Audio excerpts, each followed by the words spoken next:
All right, so once you finish cleaning your system, no matter if it's a pistol or a carbine, bolt gun, whatever you've got, and it's time to apply the RAND CLP, I want to kind of go through that process so that you see how I lube my system up.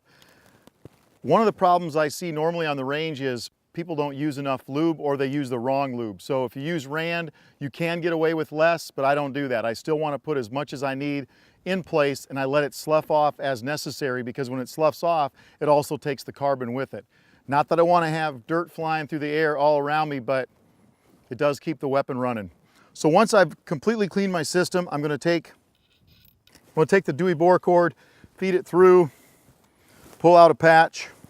So once I get the patch in place, I'm going to take the RAND, put a little bit of lube on the in place. Notice I'm not being sparing with it. I'm getting plenty in place. I'm just going to pull that through the bore one time. That's a pretty big patch, pretty stiff. There was still a little remaining dirt inside of that bore, as you can see. All right, the next thing I'm going to do is I'm going to lube my bolt carrier, my charging handle. So my charging handle, I put just a little trail of that across the top, wipe it in place. If you're not using RAND, I wouldn't get your fingers all over this stuff, but with the RAND, it's completely safe, so you can do that and it doesn't stink either. Put the charging handle in place, wipe the excess off. Now this is where things go sideways for a lot of people. They'll put just a tiny little bit of lube and they'll smear it all over the bolt carrier. What I like to do is follow the 4 raised points on the sides of that bolt carrier, because those are the bearing surfaces. And as you can see, I'm being very liberal with the amount of lube that I put on. And then I also go around the bolt, shake a little bit of that off, take that, feed it in, remove the link that we have here. Once again, that's the Dewey link that they use for their cleaning kits, and I'm ready to go.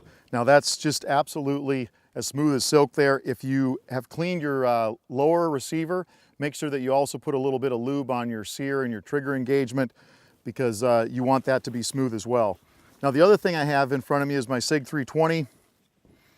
So what I'm going to do with this, I'm going to take the lube, I'm going to put a little run of that down the barrel. I'm going to rub it around with my finger across the hood of the barrel. Plenty of lube is better. This is an aftermarket guide rod. I'm going to feed that into position. Put that in place.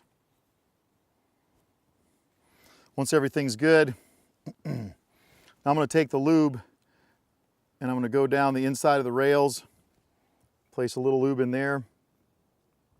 And the reason I lube the slide instead of the pistol, the lower portion of the pistol, is because if I lube the lower portion and then I slide it together, all the lube comes out the back. This way, I'm pushing the lube forward, slide that all the way in, flip the takedown lever, and I've got a super smooth setup.